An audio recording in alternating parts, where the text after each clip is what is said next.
오늘의 성경 말씀은 창세기 14장 1절부터 12절까지 다 같이 교독하고 마지막에는 이제 합독으로 말씀을 읽도록 하겠습니다. 성경이 없는 분들은 저희 앞에 있는 화면을 통해서 성경을 읽도록 하겠습니다.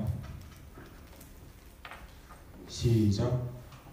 당시에 시날 왕 아브라벨과 엘라살 왕 아리옥과 엘람 왕 그돌라오멜과 고임 왕 디달이 소돔 왕 베라와 고모라 왕 비르사와 아드마 왕 시납과 스보임 왕 세메벨과 벨라 곧 소알 왕과 싸우니라.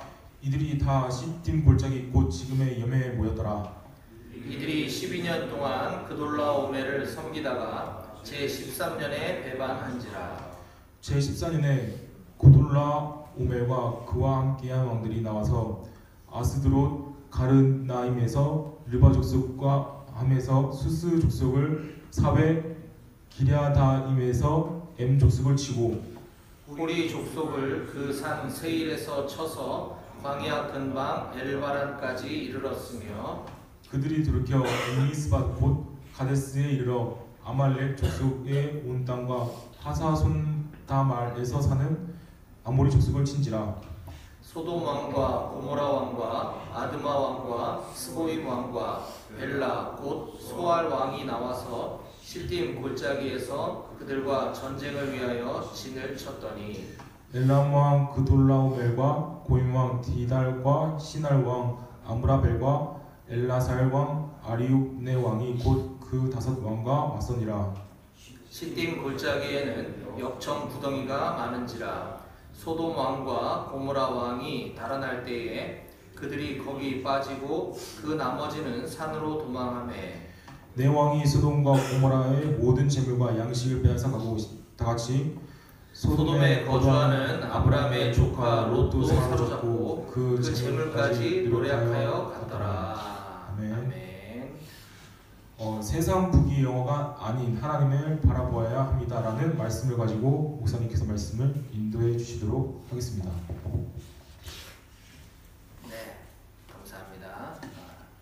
우리 서로 할렐루야로 인사합니다. 할렐루야. 예, 앞뒤 좌우에 계신 우리 전우들하고 같이 한 번 더 인사합시다. 할렐루야. 예, 일주일 동안 잘 지냈나요? 예.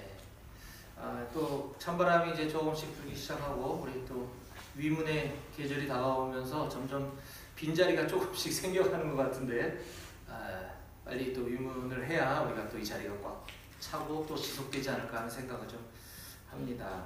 오늘 우리가 읽었던 성경은 어떤 낯선 이름과 또 낯선 지명 이름이 등장하니까 우리가 읽기가 참 어려워요. 자주 보던 사람 이름도 아니고 하다 보니까 읽기 좀 어려운데 오늘은 한마디로 이 전쟁에 관한 이야기입니다. 우리가 군복 입고 있는 우리들에게도 내용적으로는 잘 이해될 만한 그런 본문인데 우리 오늘 연속 강해 설교의 순번에 따라 오늘은 창세기 14장 1절부터 12절까지 말씀을 함께 나누도록 하겠습니다. 오늘 제목은 아까 소개해 주셨던 것처럼 세상 부귀 영화가 아닌 하나님을 바라보아야 합니다 라는 제목으로 오늘 말씀을 나눌 건데요. 제목을 함께 같이 읽어보겠습니다. 시작. 세상 부귀 영화가 아닌 하나님을 바라보아야 합니다. 예. 자, 오늘 14장은 어떤 흐름 가운데 오늘 이야기가 전개되는지 그 흐름을 우리가 파악하기 위해서 지난주 말씀을 잠깐 좀 살펴보도록 하겠습니다. 자, 그 지난 시간인데요. 아브라함은 하나님 약속에 따라 하나님 말씀에 순종하여 들어간 땅에서 극심한 기근을 맞이하게 됩니다. 지독한 가뭄과 굶주림이죠. 기근. 이런 어려운 상황 가운데 하나님이 인도하셨으면 하나님이 해결해 주실 거고 하나님이 그곳에 가게 하셨으면 하나님께서 어떤 계획하심이 있었을 것이다 라는 믿음을 가지고 하나님만 바라보며 이 어려운 상황을 극복해 나갔어야 했는데 아브라함은 그러지 못하고 당장 눈에 보이는 풍요의 땅, 하나님께서 약속해 주신 약속의 땅이 아닌 저 멀리 먹을 것이 많고 잘 살아 보이고 화려해 보이는 하나님의 약속과는 정반대되는 애굽을 선택해서 그리로 내려가는 모습을 보였습니다. 자, 이것은 오늘날 우리가 하나님을 믿고 교회를 열심히 다님에도 불구하고 어려운 문제가 닥치고 삶의 고난이 찾아왔을 때 다시 신앙 이전의 모습으로 되돌아가는 모습과 같다고 볼 수가 있습니다. 자, 그랬더니 이제 아브라함이 여러 가지 우여곡절 끝에 하나님의 살아계심을 깨닫고 또 본인의 이런 불신앙적인 모습을 깨달은 다음에 다시 제자리로 돌아오는 모습이 창세기 13장에 기록되어 있습니다. 과거에 그가 하나님을 잘 섬기고 예배를 잘 드렸던 그곳, 바로 베델과 아이라고 하는 그 지명 사이 어느 곳에 베델과 아이 사이로 돌아와서 하나님을 다시 예배했다라고 기록하고 있는데, 그 베델과 아이 사이라고 하는 그 지역은 과거에 애굽으로 내려가기 전에 아브라함이 믿음이 좋았을 때 그곳에서 제단을 쌓고 하나님을 예배했던 그곳으로 다시 돌아온 것이죠. 그러니까 신앙인의 모습으로 내가 하나님을 잘 믿었을 때 그 당시의 모습으로 그 자리로 다시 돌아오는 장면이 창세기 13장이었습니다. 그 부분을 제가 읽어보면 3절과 4절인데요. 그가 네게부에서부터 길을 떠나 베델에 이르며 베델과 아이 사이 곧 전에 장막 쳤던 곳에 이르니 그가 처음으로 제단을 쌓은 곳이라 그가 거기서 여호와 이름을 불렀더라. 네. 그렇게 하나님 살아계심을 깨닫고 다시 신앙의 모습으로 되돌아왔을 때에는 이제는 모든 문제가 다 해결되고 이제 안정된 삶으로 회복될 것이라고 하는 기대와는 달리 이번에는 또 다른 문제가 아브라함에게 찾아오게 됩니다. 바로 아브라함의 친아들과 같은 조카 롯의 공동체와 아브라함의 공동체가 서로 다투고 분열하는 모습을 보게 되는 거죠. 그 아브라함 공동체와 롯의 공동체가 다투게 된 원인은 그들이 가진 재산이 너무 많았기 때문이다라고 성경에 기록해주고 있습니다. 그들이 너무 큰 부자가 됐기 때문에 공동체 안에 이런 갈등과 분열이 생기게 된 것이죠. 자, 결국 창세기 12장에서는 너무나 큰 기근을 만나서 너무 가난해서 너무 먹고 살기 힘들어서 위기가 찾아왔었다고 한다면 창세기 13장에서는 정반대의 상황, 너무 가진 것이 많아서 너무 부유해서 또다시 공동체 위기가 찾아오는 것을 볼 수가 있습니다. 그래서 구약 성경의 잠언서의 기자는 우리 신앙인들이, 우리 하나님을 믿는 우리 기독교인들이 살아가야 될 교훈에 대해서 다음과 같이 가르쳐주고 있습니다. 잠언 30장 8절과 9절 말씀 제가 읽어드리겠습니다. 곧 헛된 것과 거짓말을 내게서 멀리 하옵시며 나를 가난하게도 마옵시고 부하게도 마옵시고 오직 필요한 양식으로 나를 먹이시옵소서. 혹 내가 배불러서 하나님을 모른다 여호와가 누구냐 할까 하오며 혹 내가 가난하여 도둑질하고 내 하나님의 이름을 욕되게 할까 두려워함이니이다. 네. 이 잠언의 저자는 우리가 솔로몬으로 이렇게 알고 있습니다. 솔로몬의 이러한 신앙, 이러한 믿음을 하나님께서 기뻐하시고 결국은 우리가 아는 것처럼 굉장히 많은 부와 재산뿐만 아니라 왕이 돼서 그것도 전대 그런 왕이 없을 정도로 굉장히 지혜로운 왕으로 하나님께서 그가 구하지 않은 것까지도 다 채워주셨던 것을 볼 수가 있습니다. 이 잠언 30장 8절 9절 기도의 핵심은 그거죠. 나를 너무 가난하게도 하지 말고 너무 부자가 되게 해주지도 마세요 라는 기도를 드리는 겁니다. 왜냐하면 내가 너무 가진 것이 많아지면 더 이상 아쉬울 것이 없어서 내가 하나님을 찾지도 않고 하나님이 누구냐 라고 내 자신이 변질될까봐 두렵기 때문입니다. 또 반대로 내가 너무 가난해지면 남의 것을 탐내고 그로 인해서 내가 죄를 저지르고 또 그것 때문에 내가 하나님 믿는 사람으로서 하나님의 이름을 욕되게 할까봐 두렵습니다. 그래서 나를 너무 부하게도 마시고 가난하게도 말아주세요라고 기도하는 장면을 우리가 볼 수 있습니다. 나의 어떤 욕망, 나의 먹고 사는 문제가 아니라 내가 가난해지는 것조차도 하나님의 이름을 욕되게 할까봐 그걸 우려했던 이 잠언서의 기자들처럼 우리도 그런 신앙을 소유해야 될 줄로 믿습니다. 자, 이제 아브라함의 공동체와 조카 롯의 공동체는 너무 그 다툼과 갈등이 컸던 나머지 이제 회복될 기미가 보이지 않는 지경에까지 이르자 아브라함은 다음과 같은 조치를 내릴 것을 결심합니다. 13장 8절과 9절입니다. 아브라함이 롯에게 이르되 우리는 한 친족이라 나나 너나 내 목자나 네 목자나 서로 다투게 하지 말자. 내 앞에 온 땅이 있지 아니하냐? 나를 떠나가라. 네가 좌하면 나는 우하고 네가 우하면 나는 좌하리라. 아브라함의 처방은 서로 헤어지자라는 것입니다. 이쯤 되면 조카 롯의 입장에서는 제가 저희 목자들, 저희 공동체를 제가 잘 못 가르쳐서 너무 죄송합니다. 제가 앞으로 잘할 테니까 그런 말씀 거둬주세요 라고 삼촌을 이렇게 설득했어야 마땅했을 것 같습니다. 그리고 때로는 필요하면 자신의 목자들, 자신의 재산을 관리하는 그 리더들을 야단을 쳤었어야 했을 것입니다. 근데 만약 그럴 단계가 이미 지나서 그렇게 했는데도 불구하고 이것이 문제가 해결이 안 되었다라고 한다면, 삼촌의 그 제안이 어쩔 수 없는 상황이었다고 한다면 롯은 최소한 아닙니다. 삼촌이 먼저 원하시는 땅을 고르십시오. 삼촌이 좌하면 제가 우하고 삼촌이 우하면 제가 좌하겠습니다. 이렇게 했어야 인간적으로도 마땅했을 텐데 롯은 그렇게 하지 않았습니다.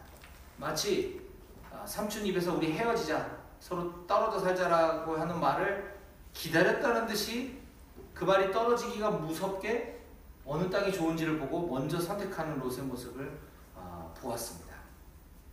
그것도 세상적인 기준으로 저 도시가 화려하고 굉장히 물질적 풍요가 있는 것 같아 보이는 땅을 마치 그곳이 하나님의 동산과 같다라고 이야기하며 자기 자신의 세속적 선택이 마치 신앙적 선택인 양 합리화하면서까지 자기가 원하는 땅을 골라갔던 모습을 볼 수가 있습니다.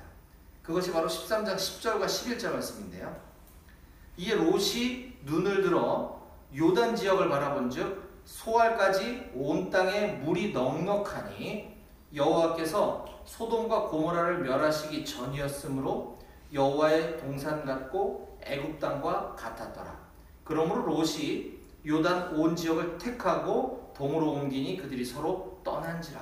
헤어졌다라는 것이죠. 롯이 눈을 들어 요단 지역, 하나님의 약속의 땅이 아닌 다른 지역을 바라볼 때 거기 물이 넉넉했다라는 성경의 이 관용적 표현은 굉장히 화려하고 향락과 물질적 풍요와 부유한 지역이었다라는 것입니다.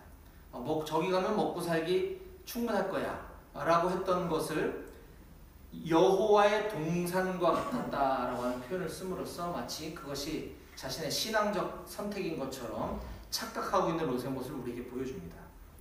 이것은 오늘을 살아가고 있는 우리들에게도 종종 나타나는 현상인 것 같습니다. 우리도 롯처럼 기도하며 세상적 부유함과 세상의 성공, 세상적 만족을 하나님께 구하고 그것이 성취되었을 때 마치 하나님께서 나에게 복을 주신 것인 것처럼 여기는 우리의 모습이 바로 이 롯과 같은 모습이다라는 것을 우리가 깨달아야만 할 것입니다. 조카 롯은 그렇게 눈에 보이는 세상적 부유한 땅을 향해 자기 자신의 육신의 삼촌이자 영적인 멘토인 아브라함과 헤어져서 이제 소돔 지역을 향해 자기 갈 길을 향하게 됩니다. 13장 11절과 12절입니다. 그러므로 롯이 요단 온 지역을 택하고 동으로 옮기니 그들이 서로 떠난지라. 아브라함은 가나안 땅에 거주하였고 롯은 그 지역의 도시들에 머무르며 그 장막을 옮겨 소돔까지 이르렀더라. 이래서 이제 롯이 소돔 지역, 우리가 소돔과 고모라라는 말 아마 들어보셨을 거예요. 영화에서도 본 적이 있을 텐데, 이 소돔 지역, 향락과 쾌락의 도시, 죄악이 가득한 도시, 그러나 눈에 보이기에는 먹을 것이 많아 보이고 잘 사는 것 같은 그 소돔으로 떠나가면서 13장이 마무리되게 됩니다. 자, 지금까지 요약 정리한 걸 볼 때 롯의 선택은 분명 믿음의 선택은 아니었고 육신의 선택이었음을 우리가 알 수가 있습니다. 이제 이런 배경에 이어지는 오늘 창세기 14장에서는 어떤 일들이 벌어지게 되는지 오늘 본문 속으로 들어가 보도록 하겠습니다. 그 무렵에 롯이 소돔을 향해 선택해서 들어갔을 때는 그 지역에 아무 일도 없었습니다. 그런데 롯이 그곳으로 이제 옮겨서 거기에 자리를 잡고 거주하자 청천벽력 같은 일이 벌어지는데, 그것이 무엇이냐면 하필 롯이 들어갔던 그 지역에서 동부지역 연합군과 서부지역 연합군들 간에 큰 전쟁이 벌어집니다. 동부지역에 있는 4나라와 서부지역에 있는 5나라의 왕들이 서로 연합해서 연합군 대 연합군이 전쟁을 벌이는 장면이 오늘 14장 1, 2, 3절에 기록되어 있습니다. 읽기가 쉽지 않은데 제가 읽어드리겠습니다. 당시에 시날 왕 아므라벨과, 자, 시날이 이제 지역을 말하는 거고 아므라벨은 왕의 이름인 거죠. 시날 왕 아므라벨과 엘라사 왕 아리옥과 엘람 왕 그돌라오멜과 고임 왕 디다리, 4개 지역 연합군이죠. 소돔 왕 베라와 고모라 왕 비르사와 아드마 왕 시납과 스보임 왕 세메벨과 벨라 왕 곧 소알 왕과 싸우니라. 동부지역 4나라 연합군과 서부지역 5나라 연합군이 싸웠다. 전쟁이 일어났다는 것입니다. 어디서? 3절에 이들이 다 시딤 골짜기 곧 지금의 염해, 사해라고 하는 그곳에 모였더라. 그곳에 모인 이유는 전쟁을 하기 위해서죠. 자, 이렇게 1절에 있는 4나라 연합군은 티그리스강, 유프라테스강 지역을 다스리던 동부지역 연합군들이었고요. 2절에 5나라 연합군은 요단강과 사해, 염해 지역을 다스리던 서부지역 왕들의 연합군입니다. 그 중에 지금 롯이 선택해 들어간 그 소돔은 서부지역에 이제 해당이 되는 것이겠죠. 자, 그러면 그런 일이 벌어질 줄 모르고 찾아갔던 롯이 소돔에 가서 정착을 하고 있었다 했습니다. 소돔은 서부지역 연합군이라고 했고요. 자, 그러면 이 전쟁에서 승리는 어느 연합군이 했을까요?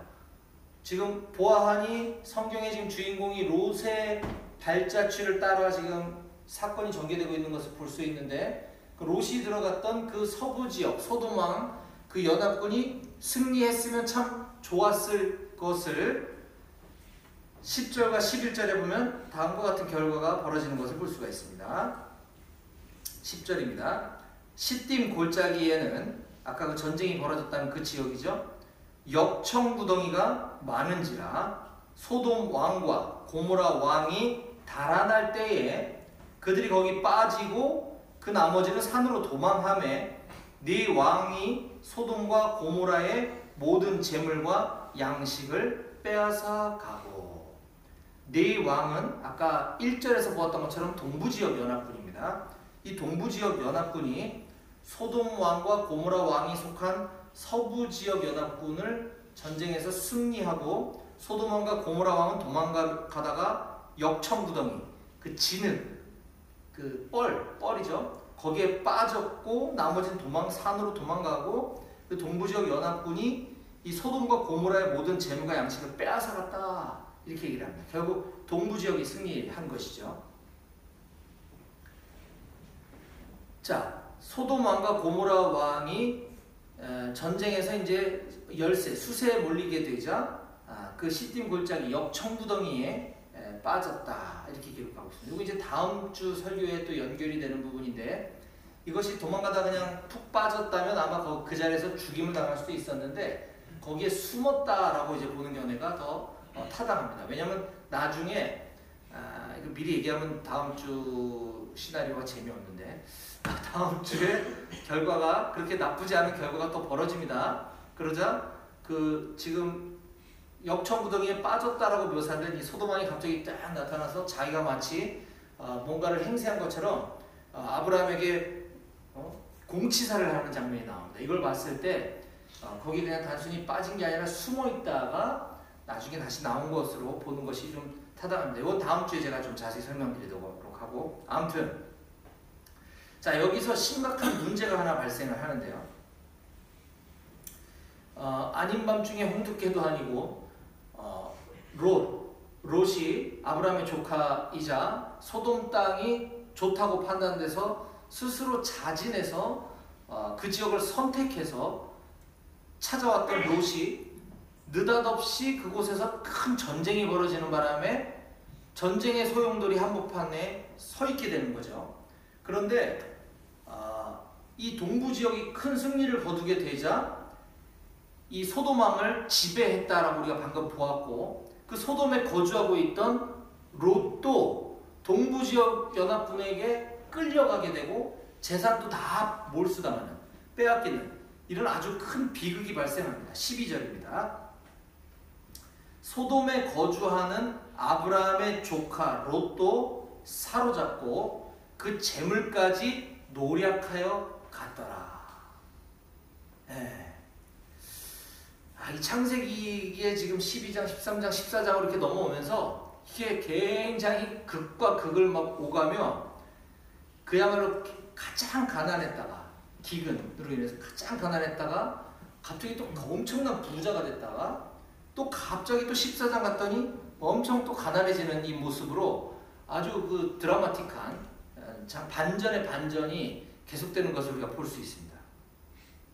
13장에서는 너무 부자가 돼서 문제가 발생하고 14장에 갔더니 또 소돔에 가서 전쟁이 갑자기 예상하지 않았던 나와 아무 상관도 없는 전쟁 때문에 또 재산 다 뺏겨서 하루아침에 가난뱅이가 되어버리는 장면을 우리가 보았습니다.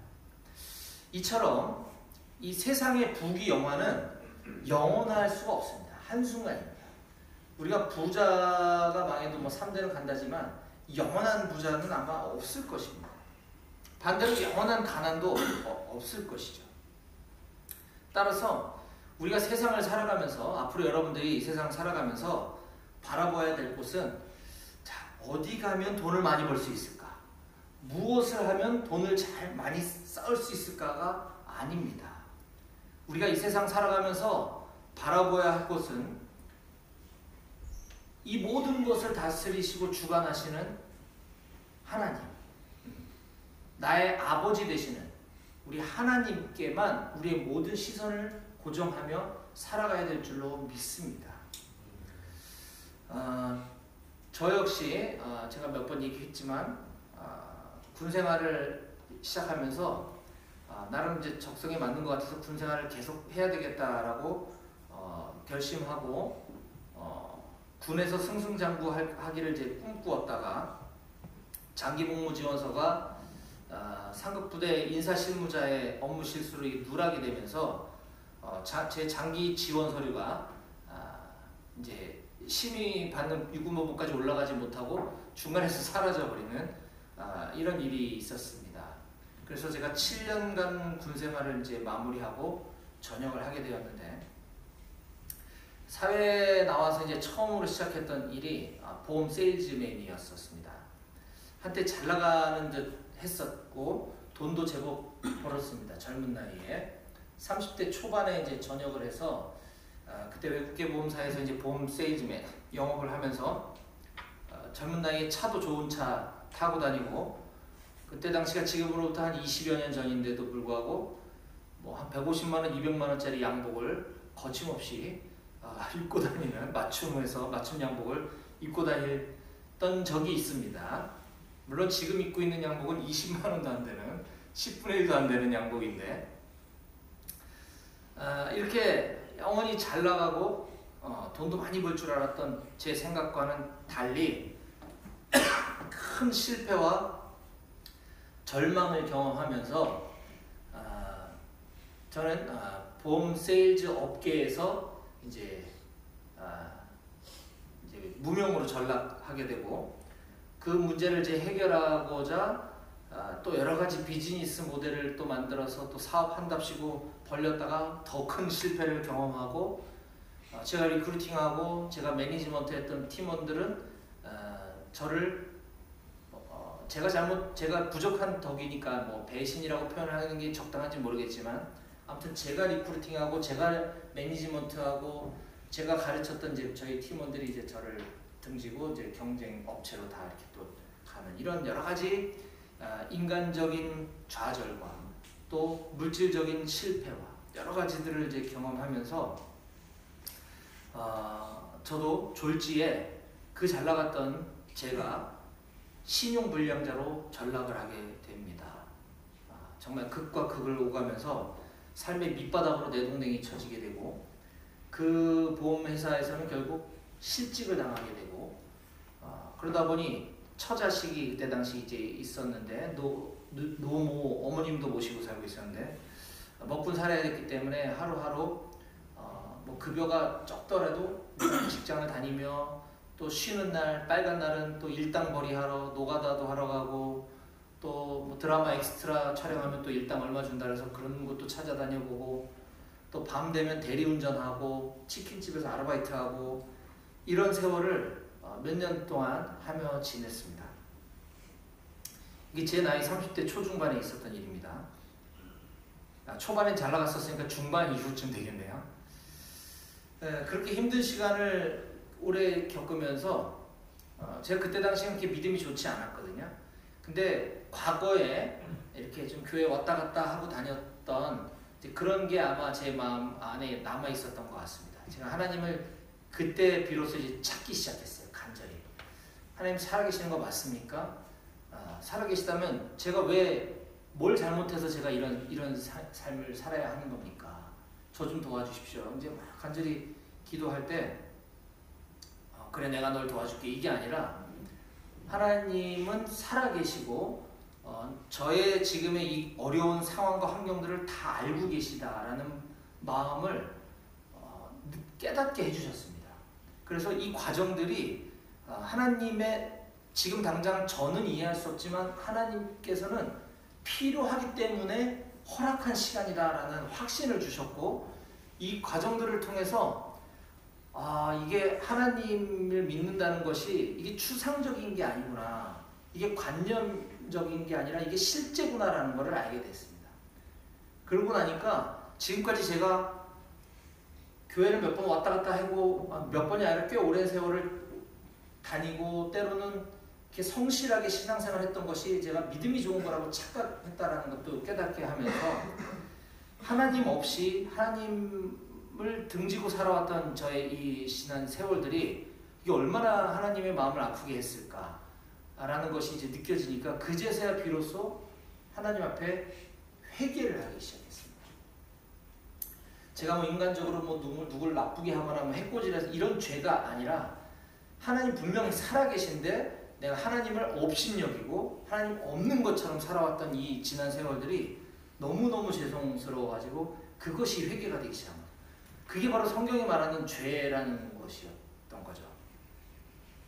그게 이제 깨달아지고 하나님 살아계시기 때문에 지금 나의 어려운 과정들은 뭔지는 모르겠지만 하나님의 필요에 의해서 지금 통과하고 있다는 것이 깨달아지고 나니까 상황은 하나도 바뀐 것이 없는데 제 마음이 너무너무 평안해졌습니다. 하나님 나와 이렇게 늘 함께 계시고, 기도할 때 하나님의 마음을 느끼게 해주시고, 성경을 볼 때 이 말씀 하나하나가 정말 살아있는 것처럼 지금 나에게 주시는 성경 말씀으로 읽혀지기 시작하니까 뭐 지금 이 힘든 상황들은 전혀 문제가 되지 않는 것이었습니다. 그러고 나니 어느 순간 마치 긴 잠에서 깨어난 것처럼 좋은 직장에 다시 들어가게 되고, 경력직 사원으로, 그것도 안정적인 급여를 받으며, 보험 세일즈 할 때는 세일즈 실적이 좋을 때는 많이 벌고 힘들 때는 또 어렵고 이게 뭐 수익도 들쭉날쭉이었는데 이제 좋은 직장에 경력직으로 들어가다 보니까 이제 안정적인 급여가 보장이 되는 이런 삶의 문제와 직장의 문제가 다 해결되는 이런 일들을 경험하게 되었습니다. 지금도 그 직장을 제가 지금 다니고 있는 것이죠.